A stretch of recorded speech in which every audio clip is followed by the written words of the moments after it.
Bemanyene ukulwa iziganeko zodushe olusekelezelwe kwisini.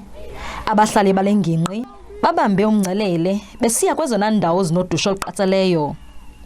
Uninzi lwabo lukhelwa ngamaxhoba. Abahlali balapha bathi ulwaphulo-mthetho kule ngingqi alukhethi. Lujolise kubadala nakwabancinci ngokufanayo. They slaughter a live with a knife in front of my yard. In front of my yard. And that is not a nice experience. A girl can't wear anything these days because why? Anything that a girl wears, it's exposing their body. It's attracting me to them. Look at me also. I wasn't wearing, both times I wasn't wearing anything that exposed my body. The times that they grabbed me, but I was a target, and that goes for all young girls. Ukonyuka kwezinga lodushe olusekelezelwe kwisini kuyaxhalabisa.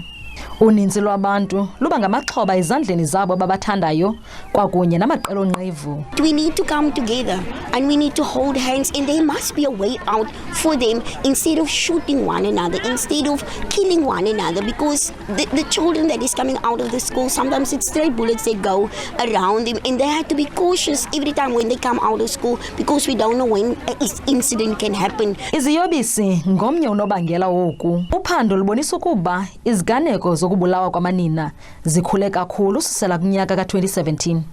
Iphondo leMpuma Koloni lelona libalaseleyo. Kwiindaba ze-SABC, ndingu-Ngqonji, eGqeberha.